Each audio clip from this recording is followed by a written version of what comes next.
Audio, doctor. ¿No se le escucha? Y se ve todo eso. Sí, se queda acá. Ah, bueno, sí, porque toca acá, no ¿Está hay bien? problema, sí. Listo. Bueno, ya. Hola, ¿me Ahora sí, escucha? le escuchamos muy bien, doctor. ¿Y estás viendo la, Sí, la presentación? sí, vemos la presentación también, doctor. Bueno, entonces iniciemos con nuestra conferencia de hoy. Vamos a hablar Sí. sobre cómo transformar la cultura de seguridad y salud en el trabajo a través de la neurociencia. Bueno, ya hicieron la presentación. Yo soy médico del trabajo, especializado en toda la parte de medicina del trabajo, dedicado hace muchos años a las neurociencias aplicadas a la transformación cultural y a la prevención de accidentes y enfermedades laborales. Para entender bien, o sea, qué es cultura de seguridad, tenemos que entender bien el cerebro. Y entendiendo el cerebro, podemos decir dónde está la cultura. ¿Ok? Entonces, Marlean, que es un neurocientífico americano, él nos plantea el cerebro triuno. Y triuno es, él habla de los tres cerebros en una forma muy didáctica para que ustedes entiendan, porque entiendo que aquí hay otro personal diferente a médicos y diferente a psicólogos que son ingenieros, otras profesiones, administradores de seguridad, otras profesiones que hacen la especialidad en seguridad y salud. Entonces, para que entendamos el cerebro tiene tres cerebros, como según Manlean, en una forma didáctica. Ese rabito que ven a la parte inferior, ese es el cerebro reptiliano. Y el cerebro reptiliano hace básicamente lo que hace un reptil y le llaman cerebro cocodrilo. ¿Y qué hace un reptil? Un reptil lo que hace es come, después que come duerme, hace la siesta, después que hace la siesta se despierta, busca la cocodrila y hace la reproducción de los cocodrilitos, o sea, la parte de la supervivencia. O sea, ese es un cerebro reptil y el 95% nosotros estamos en un cerebro reptiliano que es un cerebro automático de supervivencia, el 95%. O sea, ese rabito que ve en toda la parte inferior, como una colita. La parte coloreada de rojo, verde y negrito, el punto negro, ese se llama el cerebro emocional. Y se la llama así porque ahí donde está toda la parte emocional de cada uno de ustedes que me están acá escuchando. En este orden de idea, en este orden de idea, para que entiendan mejor, lo que está rojito se llama la amígdala, pero no es la amígdala cerebral acá donde se alojó el COVID, no, se llama amígdala cerebral. Y esa es importante, la amígdala cerebral, esa estructura que tiene forma de una nuez, de 1 centímetro, ahí se fabrican las emociones. Entonces no hay emociones ni buenas ni malas, sino que hay emociones negativas y positivas. Eso fue descubierto por Paul McKean junto muchos años. Se fue por una tribu de Papúa en Nueva Guinea y estudió en esa tribu, que era una tribu que no tenía contacto con la civilización, estudió que ellos tenían seis emociones innatas o primitivas. Y entonces él hablaba de que no había emoción ni buena ni mala, sino que desde el punto de vista eran emociones con una valencia negativa y otra emoción con una valencia positiva. Entonces definió 6 emociones innatas o primitivas, 3 de valencia negativa, que era el miedo, la ira y la tristeza, y una de valencia positiva, que es la alegría, la felicidad. Y en la mitad de ese eje de las X no eran ni positivas ni negativas, sino que estaban en el centro, en el punto cero, y esa era la sorpresa y asco. Conclusión, tenemos 6 emociones que son básicos: miedo, ira y tristeza negativa, valencia; alegría y felicidad positiva, valencia; y sorpresa, asco, que son intermedias o neutras. Bien, entonces la amígdala fabrica las emociones. Lo que ven verdecito es el hipocampo, se llama así, parece un chile, un ají pequeño, y ahí es donde se guarda todos los recuerdos. O sea, todo el recuerdo que ustedes tienen guardado desde su infancia está guardado en esas estructuras de ese hipocampo, ahí donde está la memoria a largo plazo. Y ella está al lado de la amígdala. Quiere decir que si yo guardo la información con emoción, se guarda durante mucho más tiempo que si la guardo sin emoción. Por eso, si yo le pregunto a ustedes cuál era el traje o el vestido que tenían cuando recibieron el grado de bachiller, todo el mundo me va a decir aquí exactamente el vestido, la corbata, o si son mujeres, la falda que tenía. porque en ese momento en que le entregaron el grado de bachiller era un momento de mucha satisfacción, de mucha felicidad, tanto para uno como para los padres y los tíos y los abuelos y los primos. O sea, era una satisfacción enorme y una gran emoción recibir el título de bachiller para después pasar al pregrado de la universidad.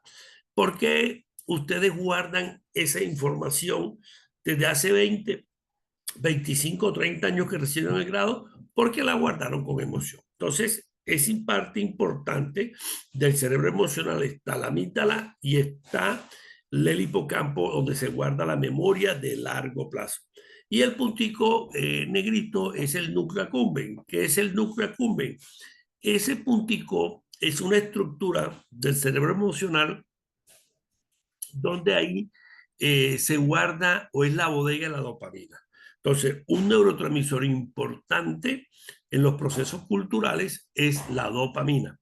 Y la dopamina es el neurotransmisor del placer. Entonces, es un neurotransmisor muy importante. Y ahí se guarda, ¿sí? La dopamina es la bodega de dopamina. Esas tres estructuras hacen parte del cerebro emocional. Y pasamos al tercer cerebro, el cerebro reptiliano, cerebro emocional con esas tres estructuras para que podamos entender qué es cultura. Y pasamos al tercer componente del cerebro, que es el cerebro racional o el que piensa, que es ese color marroncito o color ocre que está rugoso. Todo ese cerebro rugoso es el que piensa y que nos diferencia de los animales. Pero la estructura más importante de ese cerebro cortical es lo que está azulito. Y eso que está azulito es lo que llamamos la corteza prefrontal. O sea, la prefrontal quiere decir lo que está por delante de la frente, aquí, la zona más adelante de la frente. ¿Y por qué esa estructura es de las más importantes? Porque ese es el gerente, ese es el CEO del cerebro. Y ese es el que toma decisiones conscientes. Conclusión, el 95% estamos en un cerebro automático y solamente el 5% tomamos decisiones conscientes.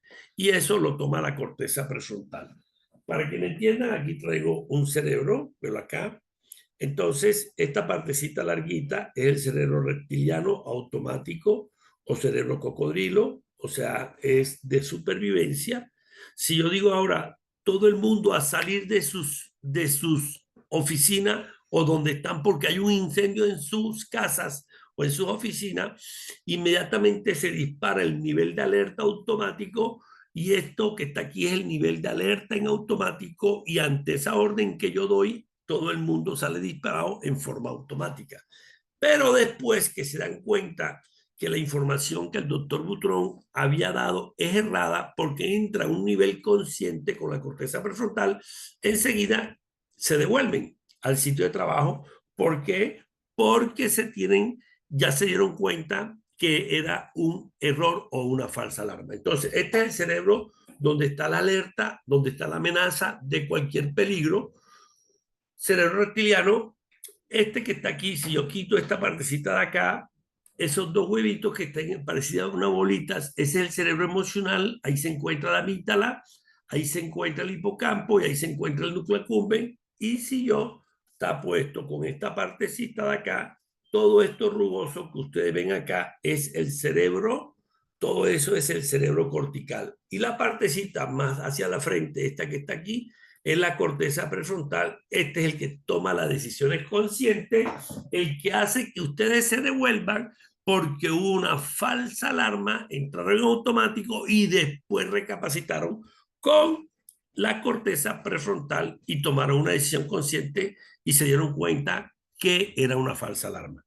Bien, entonces, para identificar cultura en seguridad, esta definición salió después del desastre del Chernobyl, allá donde está ahora mismo Ucrania, allá está la central de Chernobyl, en Ucrania, y cuando hubo un escape de un gas nuclear, ¿sí? De radioactividad, murieron muchas personas y hacia alrededores también murieron personas por ese escape, y entonces se dieron cuenta que las centrales nucleares tenían que tener buenos sistemas o sistemas robustos de seguridad.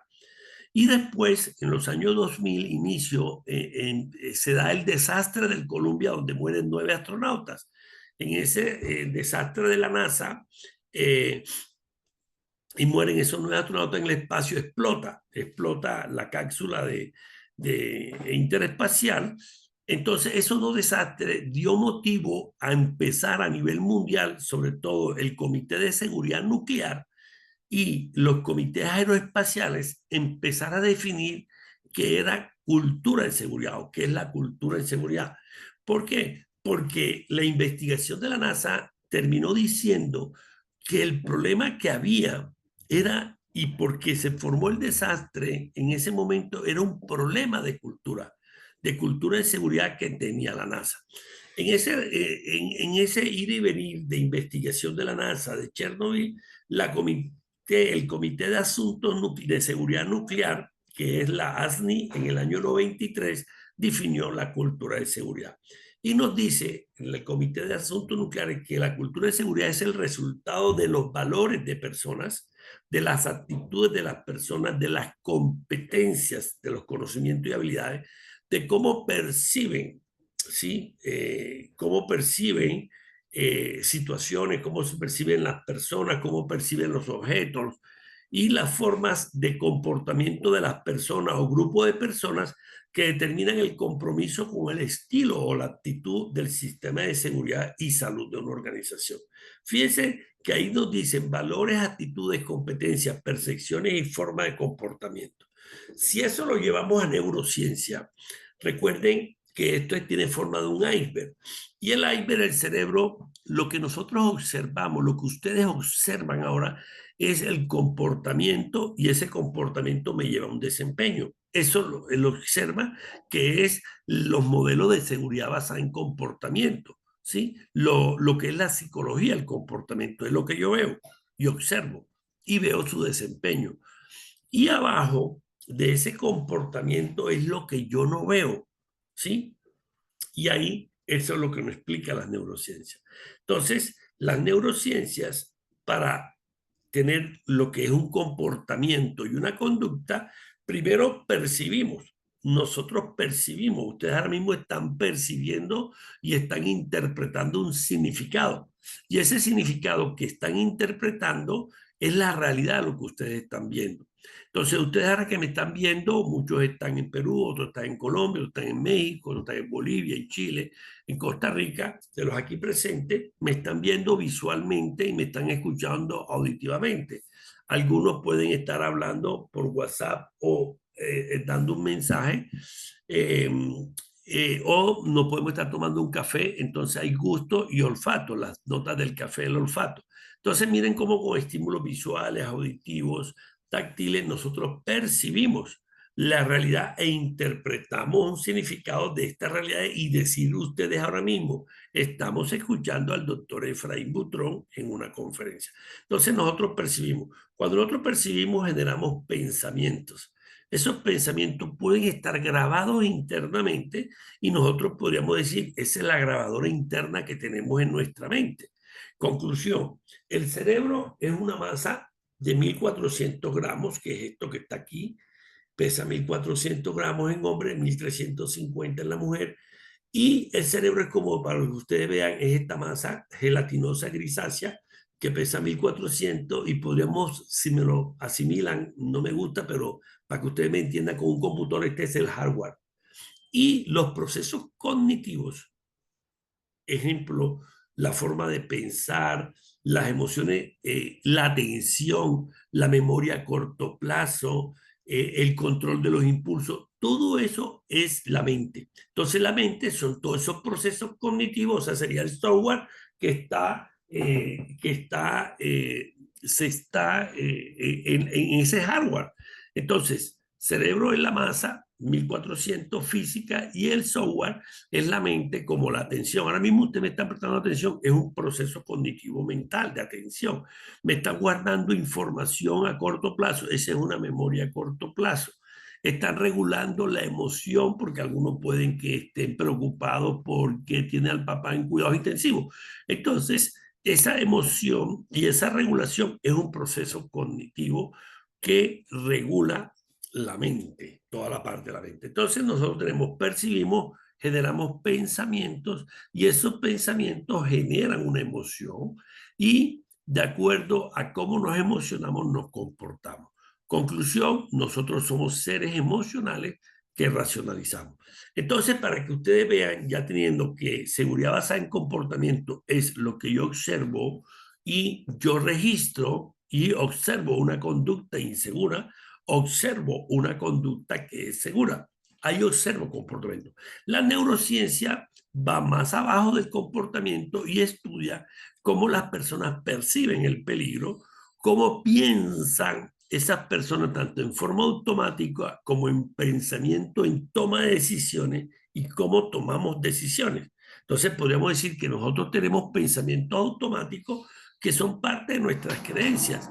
Es esa grabadora interna que tenemos internamente guardada desde que somos niños en la infancia y nuestros padres nos van guardando esas creencias. Entonces, por lo menos nuestros padres nos dicen la creencia de ser honesto. Entonces, la honestidad no te puedes robar lo ajeno o lo del prójimo es del prójimo. Esa es una creencia que nos meten los padres. La creencia en la parte religión y creer de pronto en un Dios. Entonces, desde pequeño nos dicen hay que ir a misa, hay que ir, te tienes que hacer tú la primera comunión, tienes que recibir el cuerpo de Cristo. Entonces, son la creencia que nos van dando nuestros padres y van quedando guardadas en esas creencias que son pensamientos automáticos. Y las emociones, son las experiencias que vamos teniendo con otras personas, con situaciones, con objetos que no son materia, que no son objetos vivos. Entonces son todas esas experiencias afectivas que tenemos. Y teniendo esas percepciones, pensamientos, emociones, así nos comportamos. Entonces, para que entiendan qué es cultura, entonces he acuñado esta definición de mi autoría, donde yo digo, la cultura de seguridad es neurociencia. ¿Por qué? Porque es la manera como percibes, la manera como piensas, la manera que sientes, cómo está tu emoción, qué emoción tienes, ¿sí? Cómo haces tus buenas prácticas, es decir, cómo haces tu práctica en trabajo en altura, cómo haces tu práctica en espacios confinados, cómo haces tu práctica en energías peligrosas, si aplica las 5 reglas de oro con corriente eléctrica y de acuerdo a la forma como percibes, piensas, sientes, practica, expresamos los comportamientos en forma individual y en forma colectiva sin la necesidad que alguien nos supervise. Entonces, esta es una definición que si ustedes miran, neurociencia, lo que define la cultura en seguridad, eso es neurociencia, percibir, pensar y emocionar, el sentir. Por eso nosotros somos seres que, emocionales que racionalizamos. El pensar, el sentir y el actuar es con ese comportamiento en forma yo solo y si estoy en un grupo de 10 personas en mi empresa, esos 10 personas nos comportamos, sentimos y actuamos sin la necesidad de que alguien nos vigile. Esa es la definición de cultura.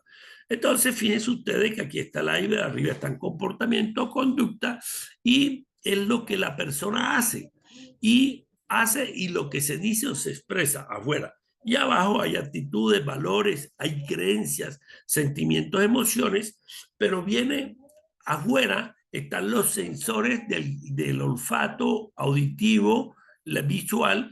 Entonces nosotros vienen estímulos visuales, auditivos, olfato, gusto, táctil y filtramos y percibimos. Entonces entramos a la percepción de la realidad e interpretamos significado. Bien, ya definiendo qué significa cultura, la pregunta que nos hacen, Efraín, ¿cómo nosotros en nuestra empresa podemos medir la cultura? Entonces hay diversos modelos de medición cuantitativa de la cultura. Existe ahí, usted ve la curva de Bradley, el número 24 quiere decir son 24 preguntas y ese es el modelo de Dupont de Stop, ¿sí? Donde a través de 24 preguntas con unas dimensiones de lo que dice la pregunta, las preguntas, ejemplo, son de dimensiones Y eso es lo que llamamos la curva de Bradley. Y define la cultura en 4 niveles de cultura o estados de cómo está la cultura. Si tienes una cultura reactiva o tienes una cultura dependiente, ¿sí? Depende de que el supervisor te vigile, esa es una cultura dependiente.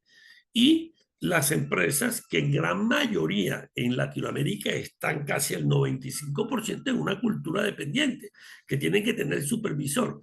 Pasamos a una cultura independiente, que es lo que quieren llegar muchas empresas, porque ya están casi el 95% de nuestras empresas en Latinoamérica están en una cultura dependiente.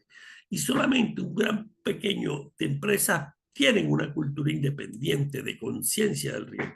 Y la tercera estado de la cultura es la interdependiente. O sea, yo me cuido, es una cultura independiente, pero yo me cuido y le digo a los demás que es importante creer en la seguridad y me preocupo por lo demás, ya tengo yo una cultura de equipo y yo cuido a los demás, esa es una cultura interdependiente. Entonces eso es lo que nos trae la curva de Bradley.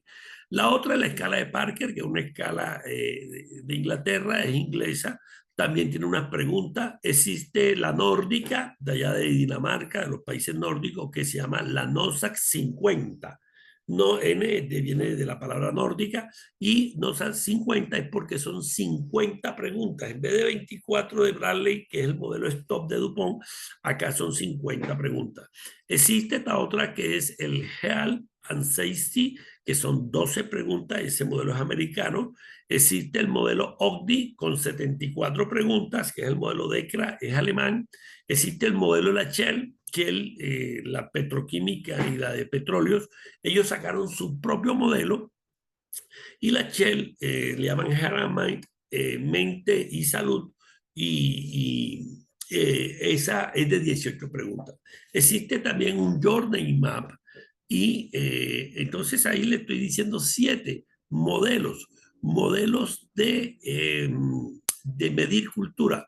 Nosotros, que en La Rojita, estamos incursionando en nuestro propio modelo, que es un modelo neurocognitivo, donde nosotros aplicamos unas preguntas dirigidas más a preguntas de contenido neurocognitivo para conocerte a ti y después conocer tu liderazgo.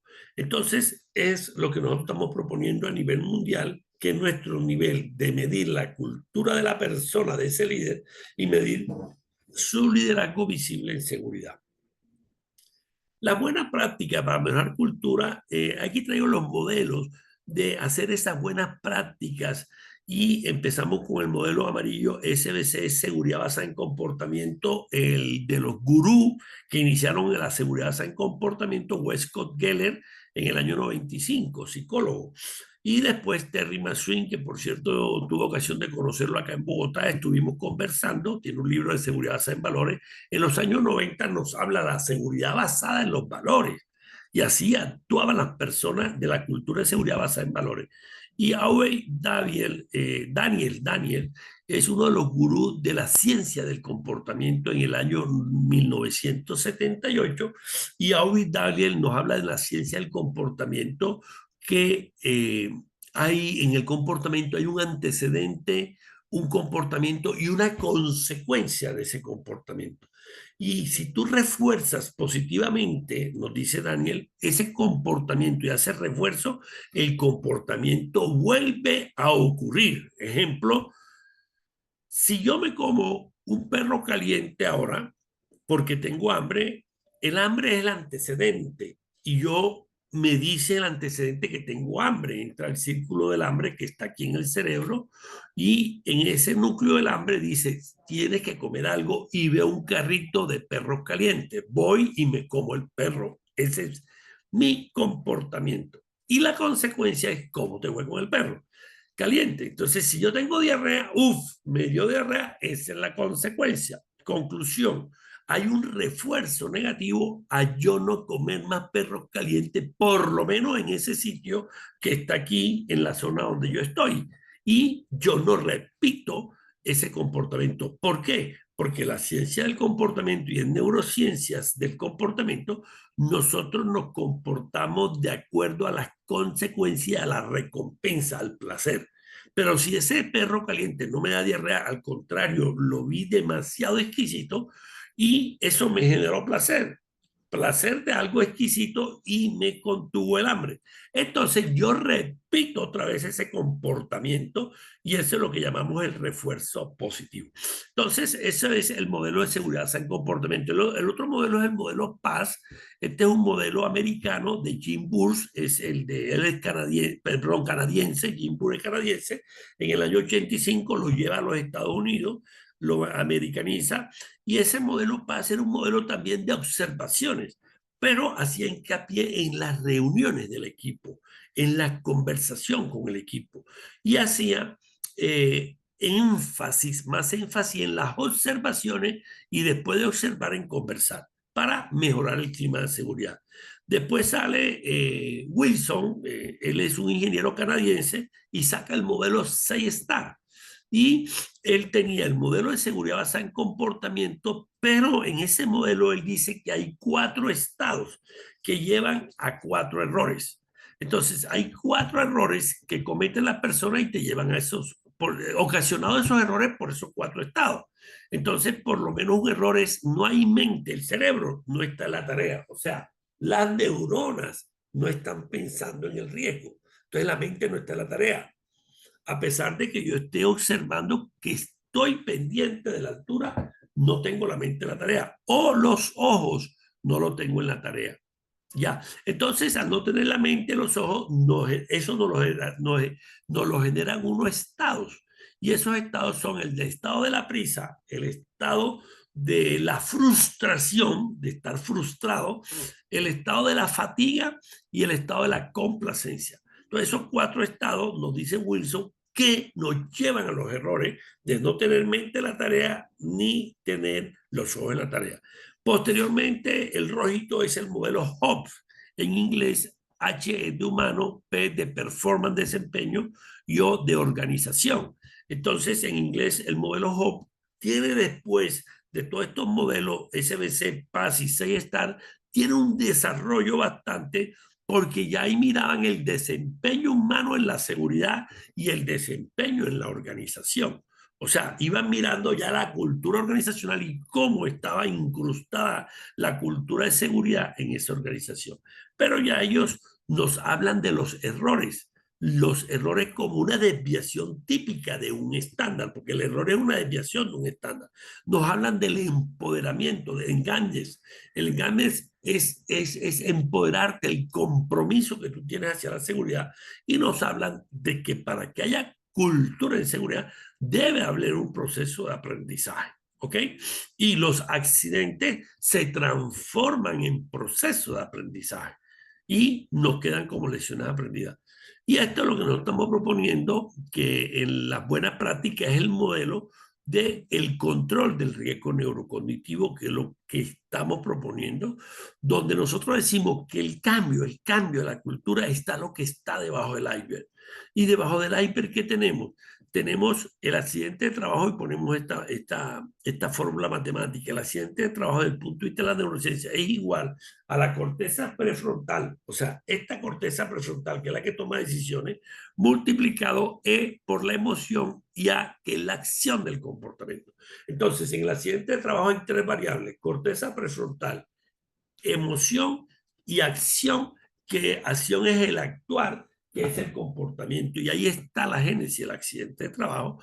Y es lo que nosotros proponemos en el modelo de riesgo neurocognitivo y decimos que en la accidentalidad hay un alto componente emocional, que esa inestabilidad emocional te va a generar muchas veces, gran parte, te va a generar accidente porque hay un desajuste emocional que te quita la atención.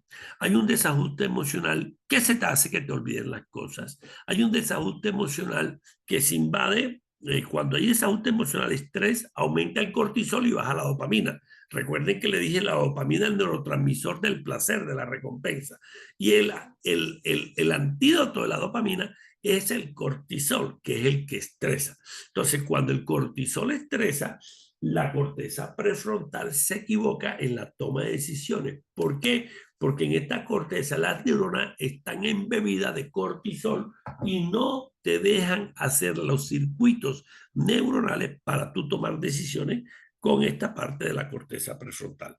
Bueno, entonces, conclusión, ahí está para repetirle, dentro del cerebro hay un cerebro emocional que está el rojo, hay un cerebro reptiliano de acción que es el que practica y practica y practica y se repite para que se genere el hábito a través de los ganglios basales, y en amarillo está la cognición, o sea, esta es cómo procesas la información. Ahora mismo ustedes están procesando información a través del oído, del olfato, de la vista, de la parte interna, porque tenemos sensores internos como la propiocepción, que es, yo ahora mismo tengo el codo doblado y eso se llama propiocepción, o sea, saber cómo está mi codo, cómo está mi columna, cómo está mi cadera. Esos son sensores internos propioceptivos, y también los sensores de las vísceras, que es la parte interoceptiva o visceral, que son sensores internos. Entonces, toda esa serie de sensores percibimos información, interpretamos significado. Conclusión, el modelo de neurocomportamiento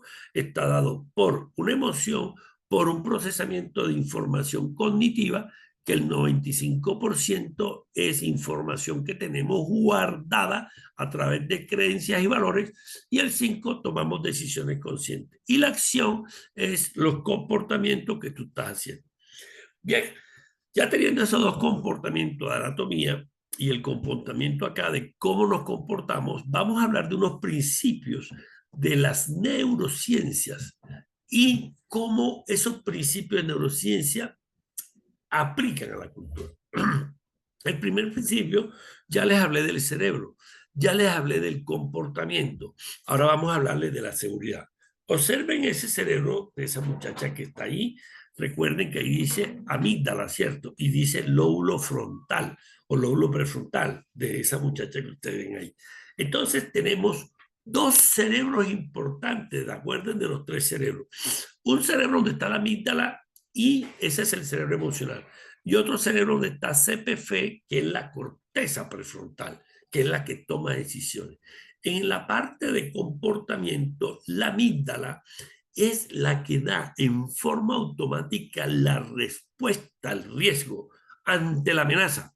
Ejemplo, si vamos anoche, estaban los que estaban en Lima, los que estaban en Bogotá, en Medellín, en Chile, iban caminando por una calle oscura anoche y ustedes vieron a alguien que iban para sus casas después que cogieron el metro, el Transmilenio, la ruta, y observaron a una persona atrás que la venía como medio siguiendo. Inmediatamente, cuando tú viste la sombra que hace la amígdala, entra en situación de amenaza en forma automática. Y la amígdala le dice, hay una persona que te sigue y en la sombra no identifico a esa persona. Es extraño, es forastero.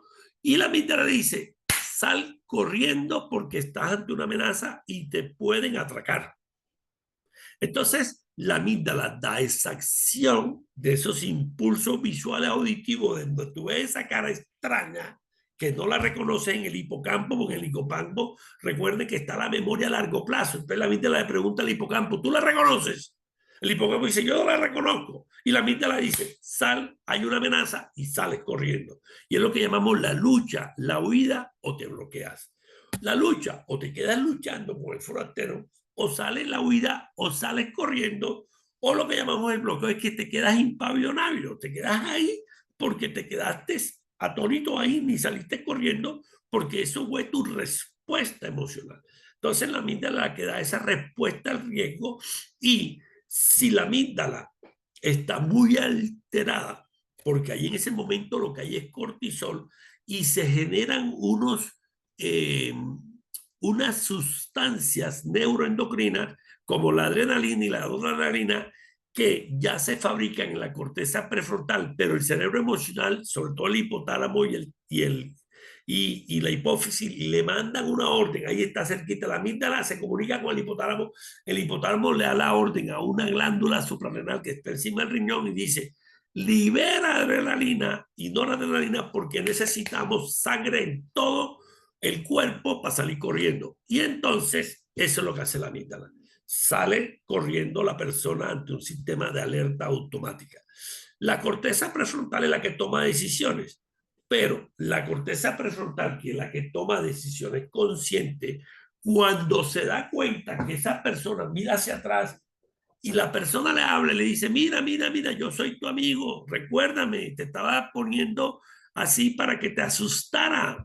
Yo soy Efraín. Entonces, inmediatamente la corteza prefrontal aguanta la amígdala reconoce con el hipocampo reconoce, ya mira bien porque hay luz, antes había oscuridad, lo ve en la luz y ya la toma de decisión consciente se detiene de estar corriendo y dice, ah, si él es mi amigo, y va y lo abraza.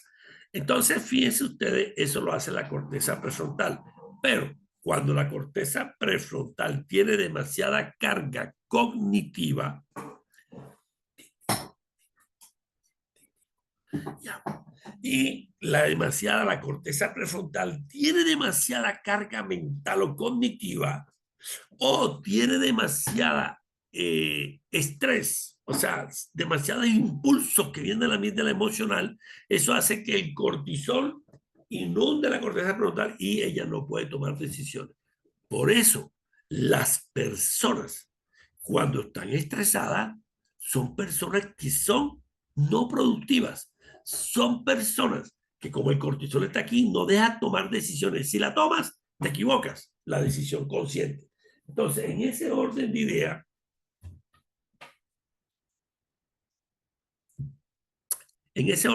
así funciona el cerebro emocional y el cerebro racional. Entonces, ¿cómo percibimos los peligros? Miren ustedes cómo percibimos en nuestro modelo, que este es nuestro modelo de intervención en neurociencia, se llama Brain Safety. Nosotros percibimos, cada uno de los trabajadores está percibido. O sea, para tener cultura de seguridad, tú tienes que ver las personas cómo perciben.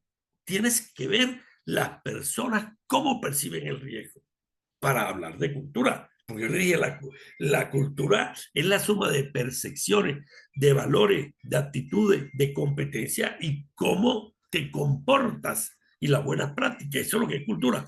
Entonces, parte de la cultura hace que ver la percepción.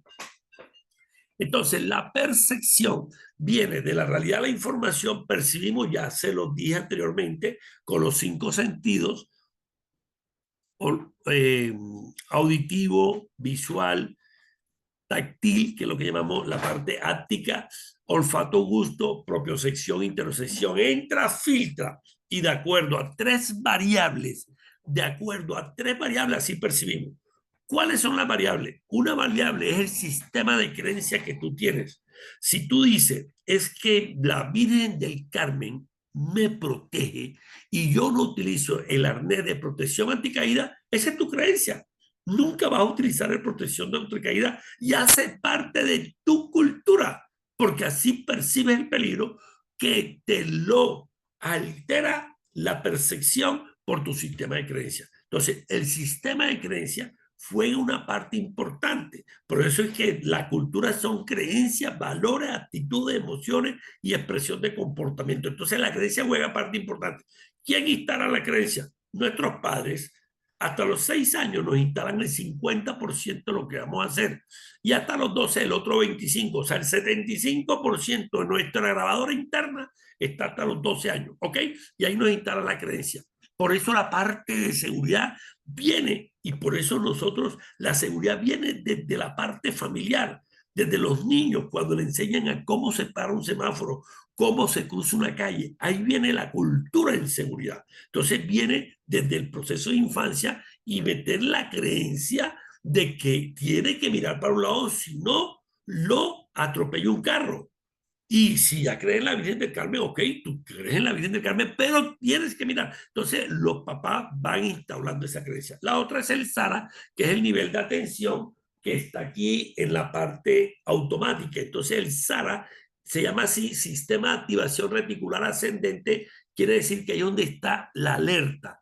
Cuando las personas entran en estado de coma, quiere decir que el SARA, la alerta, no la tienen, por eso están en coma.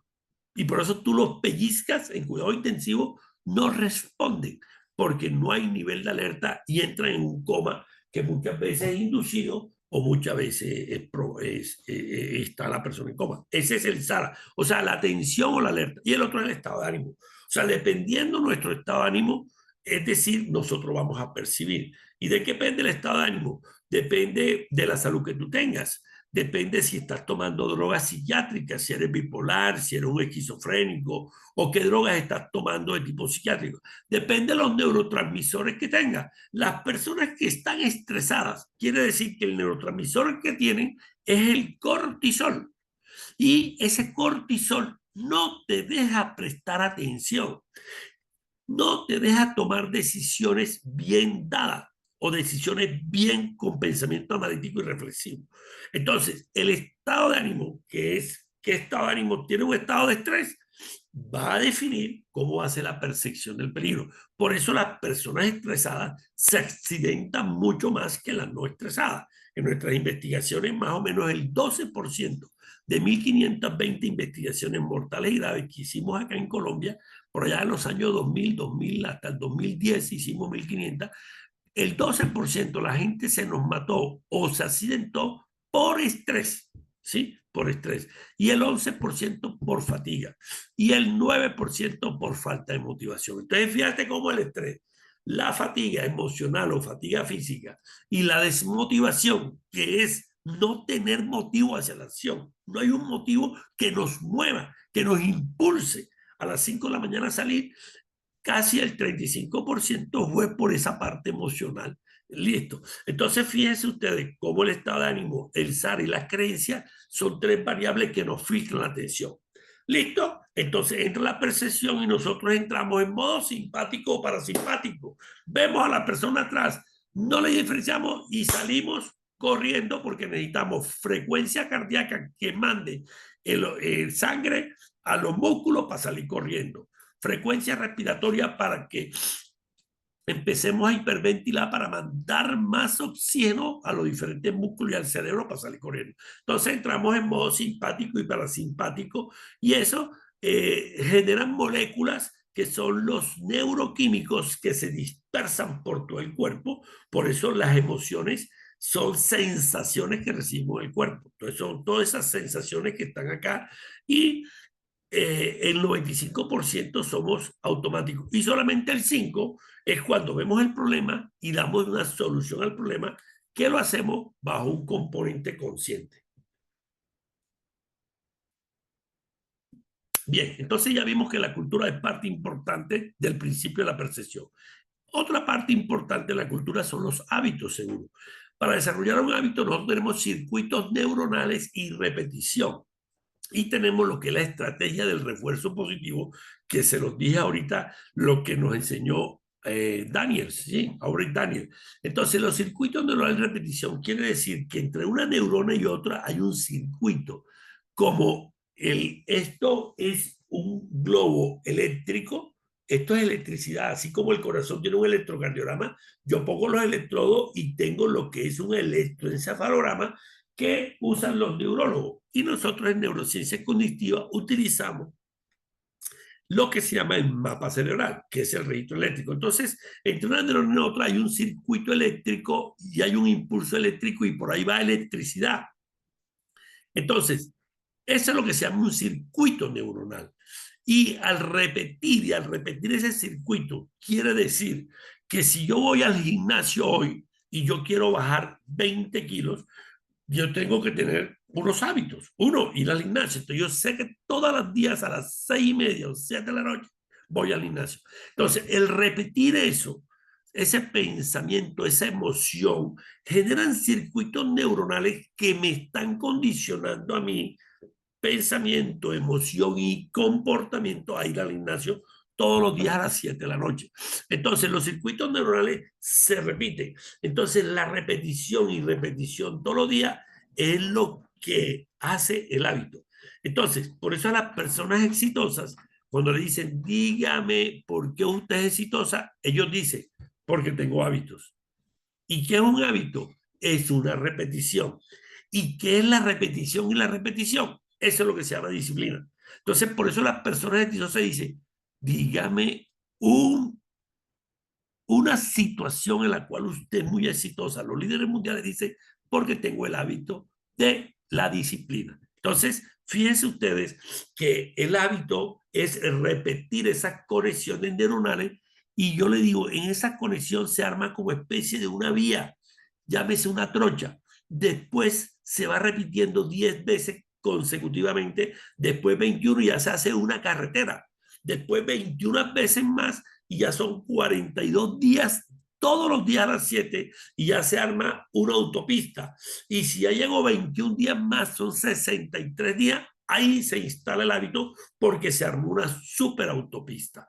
Entonces, eso es parte del hábito seguro que hace parte de la cultura, porque parte de la cultura son los comportamientos que tú tienes hacia la seguridad, hacia el trabajo en altura, hacia espacios confinados, y eso hace parte de un hábito. Cuando tú estés enfrentada a la electricidad, tú tienes que cumplir los 5 reglas de oro y tienes que tener los 5 hábitos. Un hábito, por lo menos en un comportamiento, es verificar tensión. El otro, colocarte los elementos. Entonces, fíjate cómo te vas habituando a esos comportamientos que inicialmente los tomas en decisiones conscientes, pero al repetir y al repetir 21, 42, 63, y el supervisor te está enseñando y se convierte en un mentor de esas energías peligrosas, se desarrolla el hábito y eso hace parte de la cultura. Lo otro es la estrategia del refuerzo positivo, se lo dije cuando comimos perros calientes. Nosotros tenemos que tener refuerzos positivos. Refuerzo positivo quiere decir que tú siempre en una conversación, si vas a hacer una observación de un error a alguien, tú tienes que empezar por lo positivo. Y eso es lo que llamamos nosotros el refuerzo positivo. Si tú vas a regañar a alguien y empiezas, vea, es que te vi que no tienes el casco y te voy a mandar una nota a tu hoja de vida, una advertencia, porque no tienes el casco y esta es una construcción y aquí hay objetos que caen y aquí es obligatorio usar el casco. Entonces, si tú haces esa observación y ese refuerzo negativo, el cerebro no entra en su nivel de energía positiva. Entonces, tú puedes hacer la observación, pero tienes que empezar siempre. Para que lo que queremos es que el cambio de comportamiento es empezar con refuerzo positivo, porque el cerebro responde mejor al refuerzo positivo que al castigo. Por eso nosotros empezamos mejor con un refuerzo positivo y después si hacemos la corrección para mirar si aplico castigo de disciplina operativa o si aplico un refuerzo que es negativo para cambiar comportamiento. El otro es el estrés crónico, ya lo vimos en fatiga. El estrés crónico aumenta los niveles de cortisol en todo el cerebro, ahí lo ven en la figura azulita con el cerebro, y reduce ese estrés crónico y la fatiga. Recuerden que le dije que el 12% de nuestras investigaciones, la gente se mató por estrés. Ya puede ser un burnout o un estrés intrapersonal, extralaboral. Entonces, ¿por qué? Porque el estrés reduce el procesamiento de la información y si tú no procesas bien la información, si no procesas bien la percepción, no vas a poder reaccionar al peligro porque no estás percibiendo el peligro. Y el otro es la fatiga, que ya se lo dije, que el 11% de nuestras investigaciones fue por fatiga emocional y por fatiga física. La fatiga y el estrés hacen que pierdas la atención. Por eso hoy en día con este aparatico estamos tan hiperconectados que estamos en un mundo hiperconectado que estamos perdiendo la atención. Este aparatico nos hace que perdamos el foco atencional. Entonces el insomnio, obviamente como está el cortisol alto, eso genera insomnio y uno de los principales síntomas de las personas estresadas del burnout es que no duermen. Llevo 2 días sin dormir. Hombre, porque el cortisol no te deja dormir y eso afecta a las funciones ejecutivas cerebrales. Entonces, conclusión, hay unas funciones ejecutivas cerebrales como la atención, un proceso cognitivo, la memoria a corto plazo, la regulación emocional, el control de impulsos, el monitoreo, la organización es una función ejecutiva, la organización de la tarea, la planificación es una función ejecutiva cerebral superior. Entonces, el cortisol no te deja organizar y planificar adecuadamente. Entonces, para esto de la fatiga hay que evitar los turnos muy largos, por lo menos en Colombia, para darte horas extras tú tienes que presentar un problema de carga física y un problema de vigilancia de riesgos psicosociales. O si no, el Ministerio de Trabajo no te da permiso para las horas extras, porque tú tienes que tener bien claro que la persona no tenga un programa de fatiga, tenga un programa de riesgo psicosocial, tenga un programa de desorden musculoesquelético y de carga física. Ok. La otra componente o principio de la neurociencia es la neurociencia social para cultura. Porque la cultura, ¿qué es? Yo les hablé el modelo de STOP de Bradley. Hay una cultura interdependiente. Recuerden que la jerarquía activa, primer estado. Segundo estado, la cultura dependiente, que el supervisor me vigila. El tercero es independiente. Yo creo en mi seguridad y creo en mi familia. Debo llegar porque me está esperando mi familia. Es una cultura independiente. Y la interdependiente es yo creo en mí y creo en decirle a los demás que la seguridad es importante. Le hago creer a ellos y los cuido y me cuido a mí. Ya esa cultura es interdependiente. Entonces, ahí entra la neurociencia social y eso es lo que llamamos la conexión y empatía. Entonces, ¿dónde está neurobiológicamente o en neurociencia la base de la cognición social o neurociencia social? La conexión y empatía en unas neuronas que se llaman neuronas espejo. Eso fue descubierto por un neurocientífico italiano de la Universidad de Parma por allá en el año 96 y son las neuronas espejo. Entonces, las neuronas espejo, por eso nosotros necesitamos en la parte correspondiente a la cultura de seguridad que los líderes desarrollen sus neuronas espejo. Y las neuronas espejo, por ejemplo, cuando el líder hace así, bostezas, sus neuronas espejos saben que está bostezando. La persona que es el liderado, las neuronas espejos de él, imitan ese bostezo y por eso a ellos les da ganas de bostezar. Entonces, por eso nosotros decimos que el liderazgo visible, el liderazgo inspirador, el liderazgo influenciador, porque la palabra líder es de influencia, está la base neurobiológica en las neuronas espejo. Entonces, por eso cuando hablamos, es que yo soy un líder que inspira, es que yo soy un líder que motiva, es que yo soy un líder que influencia, tenemos que tener bien definidas nuestras neuronas espejo para ser visible a los demás y ese es el liderazgo visible en campo. Entonces, necesitamos conexión emocional con los compañeros, desarrollar neuronas espejo y es lo que llamamos la teoría de la mente. Entonces, la teoría de la mente es la capacidad que tiene el líder de ver la emoción que la otra persona tiene, la emoción, cómo está pensando y cómo puede ser su comportamiento. ¿Y eso cómo lo logras? El desarrollo de esa neurona espejo, hablando, conversando, lo que llamamos conversaciones cruciales todos los días. Entonces ya tú todos los días, y nosotros por eso en neurociencia y en nuestro modelo Brain Safety, una de las herramientas prácticas que son buenas prácticas y herramienta proactiva es las conversaciones preoperacionales. Los 5 minutos de conversaciones donde tú hablas y saludas y preguntas, hola, ¿cómo están? ¿Cómo estamos para este trabajo que hacemos hoy?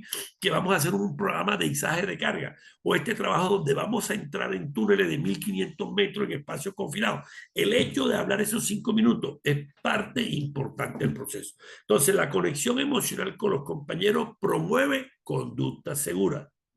Cuando no hay conexión emocional, no hay trabajo en equipo porque no empatizas con el otro. Y la empatía no es ponerte en los zapatos del otro. Empatía son más de 5 definiciones. Lo que pasa es que los psicólogos dicen es ponerte en los zapatos del otro. No, la empatía tiene más de 5. Hay una empatía que es cognitiva, hay otra empatía que es afectiva, hay otro que es contagio emocional, otra definición de empatía, hay otra que es la simpatía o la preocupación empática. Entonces, es importante. Y el modelo a seguir. Hoy en día, lo que más están desarrollando en la empresa y nos llaman a nosotros es que queremos un modelo de liderazgo inspirador. Es que queremos un modelo de liderazgo visible. Y yo les digo, para que haya liderazgo visible, tiene que haber desarrollo desde la alta gerencia de las neuronas espejo. Entonces, las neuronas espejo y el liderazgo visible, parte importante. Otro proceso es cómo aprende el cerebro, porque parte de la cultura son las buenas prácticas y las buenas prácticas las haces tú en los procesos de neuroplasticidad y de aprendizaje. Entonces tenemos que tener capacitaciones efectivas y esas capacitaciones efectivas ya hay muchas técnicas que estimulan varios sentidos y eso es lo que llamamos el metaverso. Entonces hoy en día nosotros con 15 minutos de metaverso, quiere decir de simulación virtual, donde le mandamos estímulos, le mandamos estímulos visuales, estímulos auditivos, estímulos táctiles con los comandos en la simulación y realidad virtual son más efectivos en conciencia del riesgo que estar 8 horas con un instructor que es buen instructor, es un experto en altura, pero no motiva a la gente, no le da curiosidad, no le da admiración, no le da esas emociones importantes para llevar una capacitación efectiva y generar las conexiones neuronales de ese aprendiz que necesita para guardar la información con emoción. Entonces, nosotros en capacitaciones efectivas estamos utilizando los simuladores y estamos utilizando la realidad virtual. Si no tenemos, hacemos proceso de microaprendizaje y utilizamos la gamificación, que son los juegos, la parte lúdica o la ludoprevención. Entonces, esos microaprendizajes lo hacemos con sesiones cortas, claras y concisas. Y ahí a la derecha dice cómo aprende el cerebro. El cerebro aprende leyendo el 10%, escuchando el 20%, pero si lo observo, aprendo el 30%, pero si lo veo y lo escucho, el 50%, si lo hablo y hago un taller, una demostración de taller, el 70%, y si lo practico y lo voy practicando, en las prácticas de energía peligrosa el 80%, y si ya me convierto en un instructor lo enseño el 95%, y si ya lo siento con la realidad virtual 96 a 97%. Por eso en la realidad virtual tú sientes los riesgos y es la forma en cómo se te queda guardado a corto plazo en la corteza prefrontal y después a largo plazo. El otro principio de las neurociencias y cultura es el sistema de recompensa y la gamificación. El sistema de recompensa, el cerebro responde a recompensas tangibles, es decir, el cerebro genera dopamina cuando hay una recompensa. Entonces, hay personas que cuando le dan un premio, eso es un motivador extrínseco, o sea, una motivación extrínseca, y ellos se motivan con un premio, se motivan con un bono de productividad. Por ejemplo, en esta área de mantenimiento y en esta área de producción y en esta área de bodega y en esta área administrativa, el que no tenga accidente de trabajo durante los primeros 6 meses tienen un bono de 500,000 pesos. Ese es un bono. ¿Eso qué es? Esa es una recompensa tangible y eso es un motivador que viene de afuera extrínseco.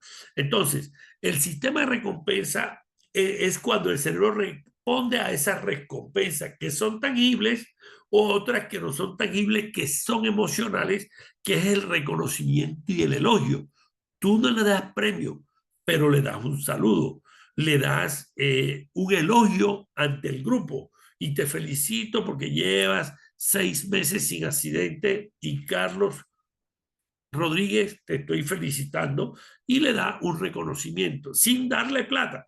Entonces, esa es una motivación ya intrínseca propia. Y la gamificación, que ya lo vimos, que es la parte de los juegos, porque en los juegos siempre hay un ganador, hay un logro y llega y hay como una recompensa, como una celebración. Entonces, por eso la gamificación es parte importante del aprendizaje.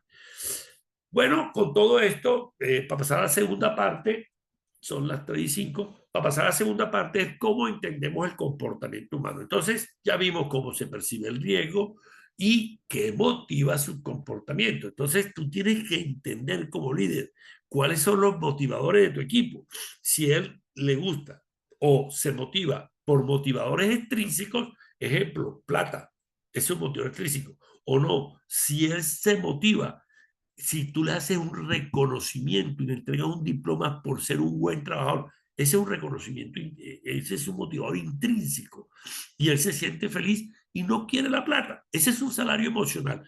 O hay otros motivadores que son contributivos y otros motivadores que son institucionalizados.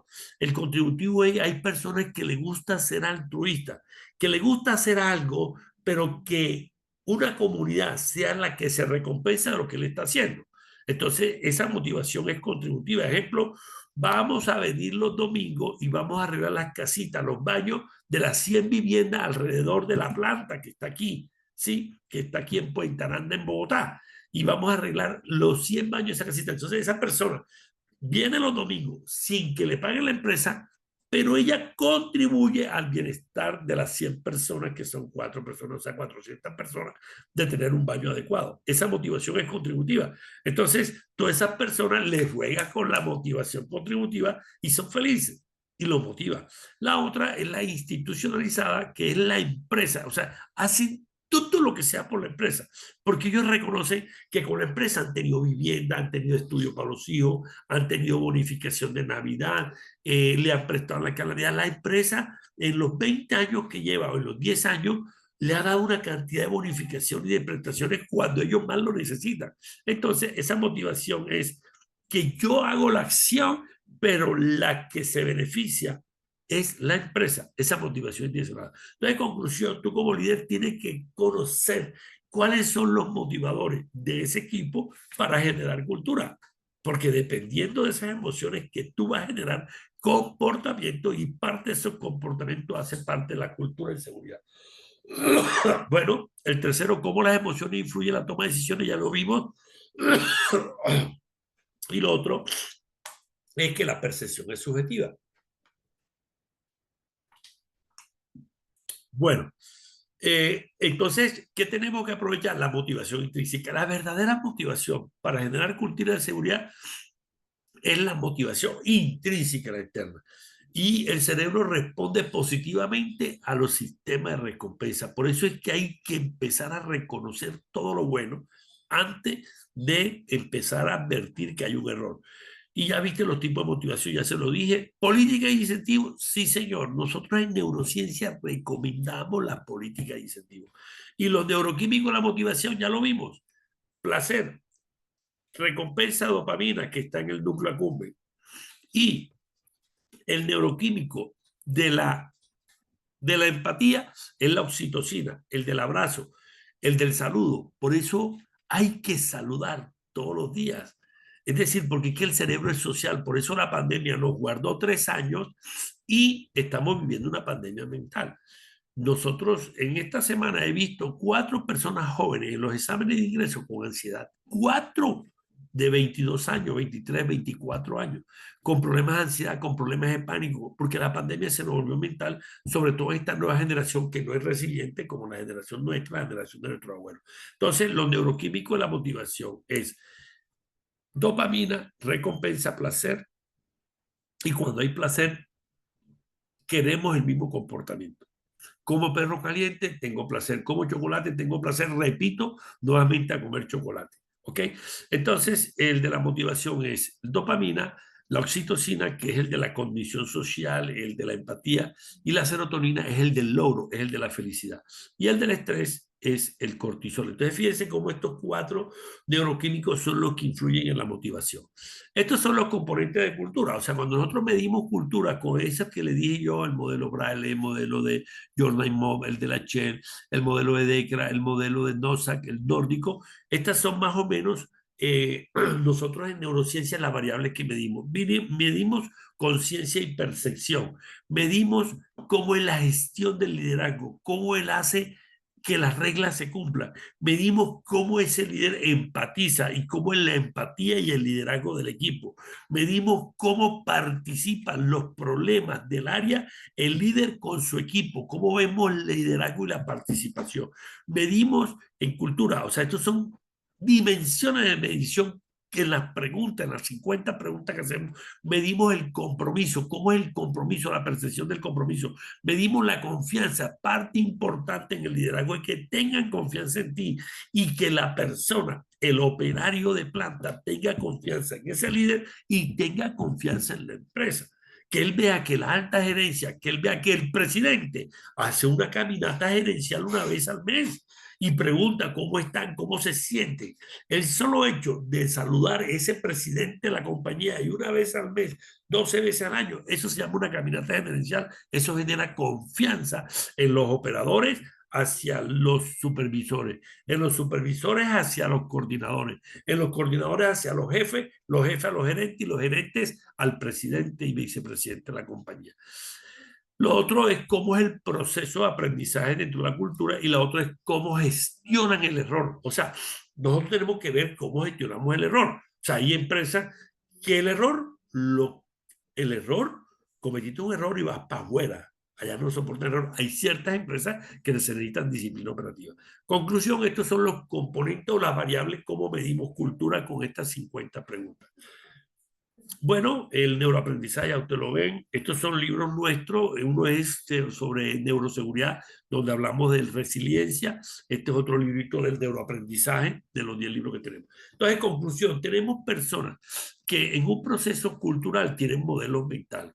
Los modelos mentales de esas personas son las creencias profundamente arraigadas, son imágenes y supuestos que tenemos acerca de nosotros mismos, de nuestro mundo, de nuestras organizaciones y de cómo encajamos en ellos. Y en ese modelo mental tenemos una creencia. ¿Qué es una creencia? Es ese gatico que se siente león. Esa es una creencia. Él es un gato, pero se siente león.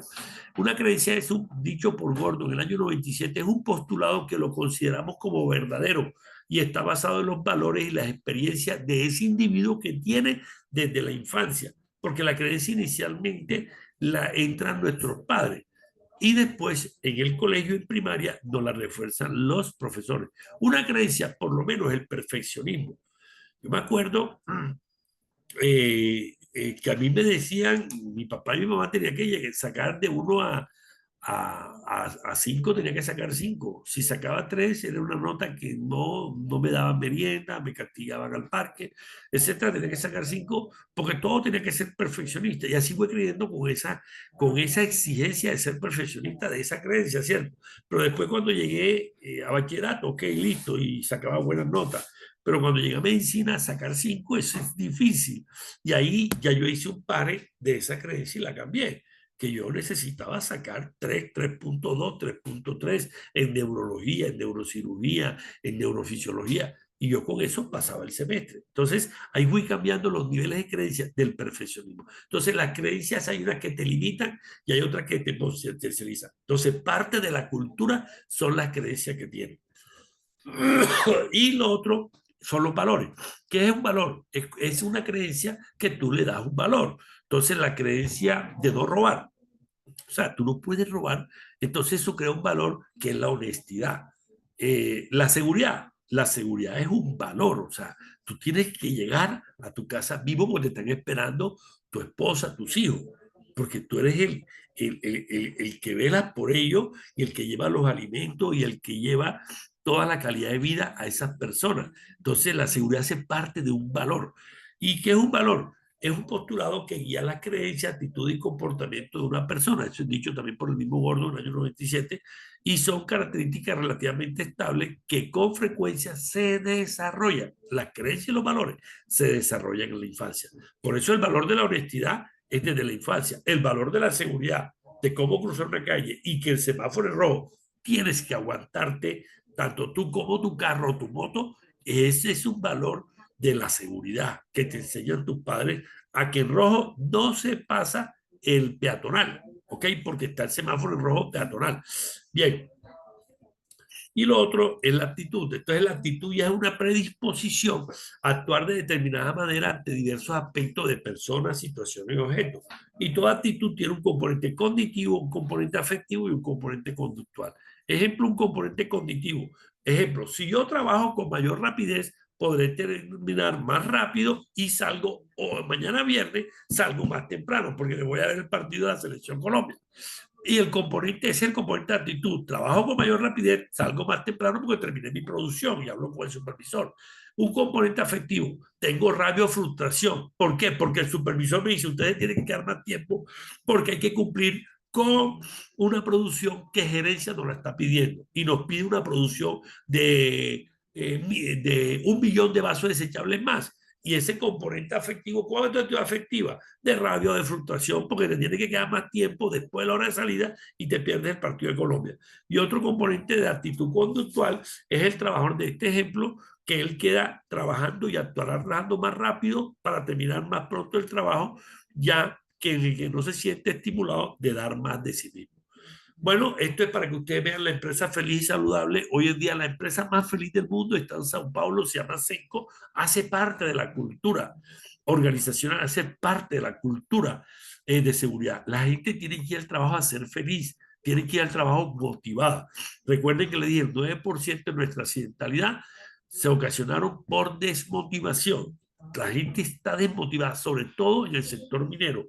Aumentó del 9 al sector minero, el 14% la gente se nos accidentó por desmotivación. Sector minero y el sector de construcción. ¿Por qué? Porque no hay contrato. ¿Por qué? Porque no le hacen los pagos semanales. ¿Por qué? Porque le quitan el incentivo a la producción. Todo eso desmotiva. Entonces, hoy en día, el concepto de cultura y seguridad, hay que ir feliz al trabajo. Y esta es la empresa más feliz del mundo. Está en Sao Paulo, se llama Senco. Y Ricardo Sempler es el pionero, él es el psicólogo de la felicidad en el trabajo. Es el de los pioneros y es el que está estudiando esa empresa. Esa empresa vende 600 veces más que cualquier empresa de Sao Paulo. O sea, vende 600 veces más. La gente va al trabajo cuando le da la gana. La gente va al trabajo si quiere ir un domingo, si no quiere ir hoy, si tiene reunión con la hija, tienen lavandería, tienen sala de siesta, etcétera, etcétera. ¿Ok? Bueno, esto es que piensan y dicen los trabajadores de los jefes, esto es que dicen los gerentes y esto es que piensan y dicen. En conclusión, ¿qué es esto? Que los jefes, esto fue una encuesta de César Herrera, que es el presidente de SONAP, él es doctor en innovación, ciencia y tecnología, hizo 520 encuestas a empresas del sector minero, que eran empresas multinacionales. ¿Qué encontró? ¿Qué decían los trabajadores? Casi no vienen por nuestro sitio de trabajo, solo vienen cuando hay una inspección o auditoría. Nos piden actuar con seguridad, pero ellos no lo aplican. Dicen que usen el casco de seguridad y ellos no lo tienen. No saludan, miren la condición social, miren la empatía. Entonces, ¿cómo vas tú a generar cultura de seguridad si no saludas? Pasan con malas caras y no escuchan nuestras preocupaciones, no participan, no hay confianza. ¿Cómo va a haber cultura de seguridad? Dan mayor importancia a nuestras fallas y a errores que a nuestro reconocimiento y refuerzo positivo. Entonces, fíjense ustedes que allá buscan es la cultura del error, del error, del error y a darte duro con el error. Nos dicen lo que hay que hacer, pero no nos explican, no dediquen el tiempo suficiente para mostrarnos la manera más segura. ¿Sí? Entonces, conclusión, eso es lo que nosotros vemos. Bien, entonces, para que haya un cambio, nosotros tenemos en nuestra cultura, tenemos que tener qué es lo que nosotros tenemos en conocimiento, cuáles son nuestras expectativas. Cuando nosotros queremos cambiar, transformar cultura, tenemos que ver de dónde, cuál es nuestro pasado, nuestro conocimiento. O sea, cuál es nuestra cultura, ¿es reactiva o es independiente? ¿O es dependiente? ¿Qué futuro queremos? ¿A qué meta queremos llegar? Eso lo sumo por la atención. La atención es el foco que yo voy a tener porque tengo ya una medición de cultura y lo multiplico por el control inhibitorio. Quiere decir que yo todos los comportamientos que no me están generando, que me están generando accidentes, tengo que cambiarlo. Y es lo que llamamos el control inhibitorio, es decir, aguanta, esto está mal hecho. Cuando nosotros tenemos conocimiento más expectativa en el futuro con el foco atencional, la meta, y evitamos todos esos comportamientos que son conductas riesgosas, ahí sí estamos haciendo un cambio. Y para un cambio hay que creer, hay que querer y hay que practicar. Por eso nosotros la cultura reactiva y la cultura dependiente es una cultura de cumplir, es de cumplir. Y la cultura independiente, interdependiente es una cultura de creer. Entonces, para yo en la organización cambiar la cultura, tenemos que hacer que la gente crea en la seguridad en ellos. Y después querer, yo quiero. Y después practicar y practicar y practicar las 5 reglas de oro para que ese práctico se convierta en un hábito. Y ese hábito es un comportamiento, una repetición, una disciplina para las 5 reglas de oro que yo voy a aplicar y eso hace parte de la cultura de seguridad. Entonces, la cultura, cuando nosotros nos llaman y nos dicen que doctor, queremos que usted venga para que nos transforme la cultura. ¿Y cuánto tiempo va el programa? No, nada más tenemos 2 meses. Entonces uno dice, pero ¿cómo en 2 meses si ustedes llevan 30 años en la planta acá y ustedes en 30 años hicieron de cultura reactiva, pasaron a cultura dependiente y ahí están, en cultura dependiente? ¿Y cómo creen que yo venga en 2 meses te llevan 30 años a pasar a la dependencia. No, este es un proceso que viene por la alta gerencia y es un proceso que necesita esfuerzo. Y empezamos por la alta gerencia. ¿Cómo? Hay que empezar por la alta gerencia, claro. Tiene que empezar el director de la planta o el presidente de la empresa, porque ellos son los que van a movilizar la cultura de arriba hacia abajo. Ellos lo movilizan a los gerentes a los jefes la movilizan a los coordinadores, los coordinadores a los supervisores a los operarios. Es todo un proceso de esfuerzo. Entonces no me piden que en 2 meses se va a cambiar. Iniciemos el proceso, hagamos el esfuerzo y ahí sí vamos a tener progreso. Entonces, conclusión para terminar, esto es lo que tenemos nosotros en el proceso. Entonces, miren ustedes, la madurez cultural con el cerebro en mente es lo que en sí es la transformación de cultura. Entonces, ¿qué es la cultura a nosotros en seguridad y neurociencia? Es una cultura emocional. Entonces, ¿qué son las emociones? Los trabajadores son datos, son datos. O sea, los trabajadores tienen que estar emocionados en forma positiva. Si el trabajador está emocionado en forma negativa, con miedo, lo más probable es que se accidente, ¿sí? Y la cultura va a ser de accidente. Si tiene tristeza, lo más probable es que te va a hacer accidente porque está el cortisol y se va a accidentar. Y si está en enojo, peleando todos los días con los supervisores, peleando todos los días, también se nos va a accidentar. Entonces, fíjense ustedes, este eje de la C que se llama arousal. ¿Qué es el arousal? El arousal es la emoción, que tiene una valencia y tiene un arousal, que es la activación de la emoción. Y ese es el rendimiento, el rendimiento neurocognitivo para que no te accidentes. Entonces, la madurez cultural de seguridad es una madurez de un cerebro límbico o automático, lo pasamos a un cerebro emocional, que es una madurez emocional, y después la pasamos a la madurez cortical o de la corteza prefrontal. Conclusión, tenemos un cerebro reptiliano, que es una cultura reactiva. Yo lo hago porque debo cumplir, porque si no cumple, el supervisor me suspende. Esa es una cultura reactiva, reptiliana, de cocodrilo. Después pasa una cultura límbica, entonces ya tengo ahí un supervisor y el supervisor se convierte en mentor, ¿sí? El supervisor se convierte en mentor y me enseña cómo se trabaja en altura, cómo se trabaja en espacios confinados. Y me enseña la regla de oro que salva vida. Entonces ahí me convierte en una cultura emocional que yo dependo del supervisor y de que él sea un mentor y me enseñe, ¿sí? Y dependo de que él me supervise, ¿ok? Y después, miren los estados. Estos son los estados de cultura de la neurociencia, que es nuestra conferencia. Después pasamos a una cultura independiente. ¿Qué es una cultura independiente? Cuando ya tú no haces la reptiliana, la límbica, una cultura del deber, del cumplir. Yo tengo que cumplir. Y ya cuando tú eres consciente, corteza prefrontal, que yo tengo que llegar vivo a mi casa porque me espera mi familia y hijos, yo creo en mí y creo en mi familia porque yo soy el sustento de ellos y debo de llegar vivo porque me están esperando y me despidieron en el desayuno. Entonces ya esa cultura es independiente y hay conciencia del riesgo. Y la otra es la de condición social, las neuronas espejo, que ya yo creo en mí y creo en los demás y le hago creer a los demás que la seguridad es importante para ellos y es para mí. Entonces yo me preocupo por los demás, pero yo ahí el líder tiene que tener las neuronas espejo. Entonces fíjense ustedes cómo un proceso de madurez cultural, el motor de la cultura de la neurociencia es el líder, pero es el líder que hace seguridad entendiendo él cómo funciona su cerebro, cómo son los procesos neurocognitivos de su toma de decisión, su parte emocional, su parte reptiliana, para después, ya él conociéndose sus perfiles motivacionales y su dominancia o procesos neurocognitivos, cómo lidera, ya entonces yo entender el cerebro de los demás y poder liderar a los demás con un liderazgo transformacional. Entonces, cuando yo hago ese liderazgo transformacional, son 4 variables. Una, que inspire. 2, que tenga una que inspire y tenga carisma. 2, que tenga influencia y motivación. 3, que me preocupe por los demás, que tenga una consideración inmediata. Y la cuarta variable del liderazgo con el cerebro mente transformacional es que yo le dé a ellos un aprendizaje, o sea, que yo sea un mentor para yo darle a ellos los conocimientos que le faltan y que ellos ya con esos conocimientos apliquen bien la regla de oro. Conclusión, el motor, o sea, para la gente de cambio de la cultura de la neurociencia, es el líder. el líder que hace el proceso visible en seguridad de una cultura reptiliana, límbica, de corteza y después de condición social con neuronas espejo. Es la única forma de transformar cultura. Entonces hay que empezar por el propio líder y hay que empezar por la alta dirección, ¿ok?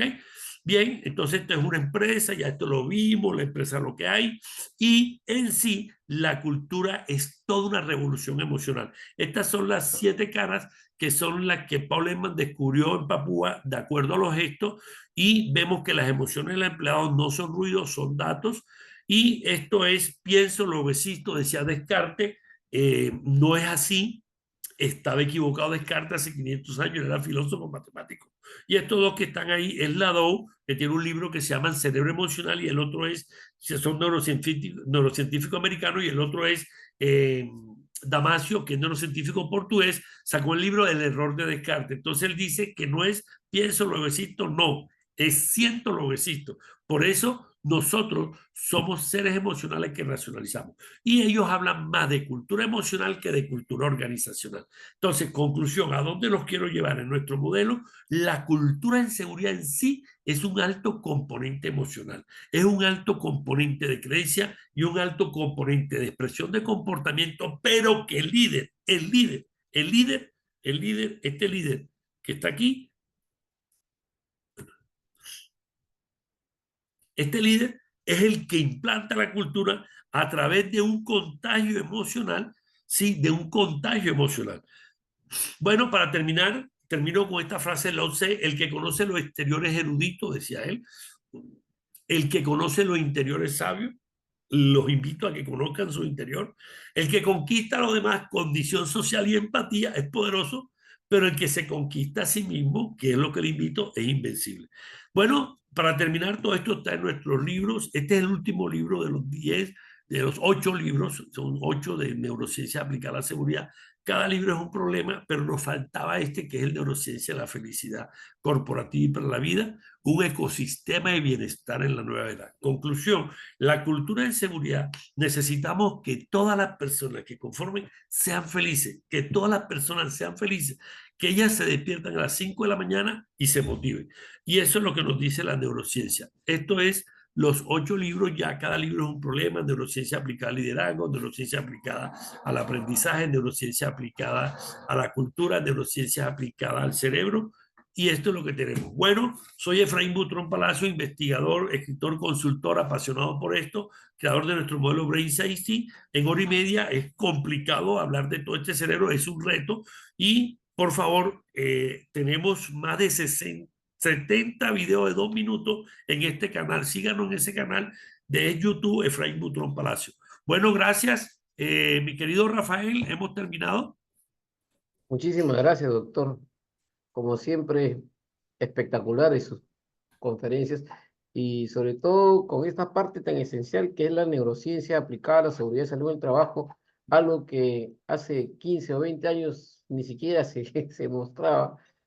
Cuando salió por primera vez, me acuerdo cuando trabajaba yo en Mina, en el año 1999, alguien hizo una investigación sobre la neuropsicología aplicada a la seguridad. Decían, esto no va a servir, y fíjese cómo después de tantos años ha tenido bastante media, y yo lo felicito porque sigue desarrollando este aspecto, este punto. Le voy a decir, uno de los referentes, no solamente a nivel de Latinoamérica, sino a nivel mundial en el tema de neurociencias, el doctor Efraín Butrón, y para nosotros es un honor de que haya podido participar. No sé, Juan Carlos, si hay alguna pregunta, algún comentario de la exposición del doctor.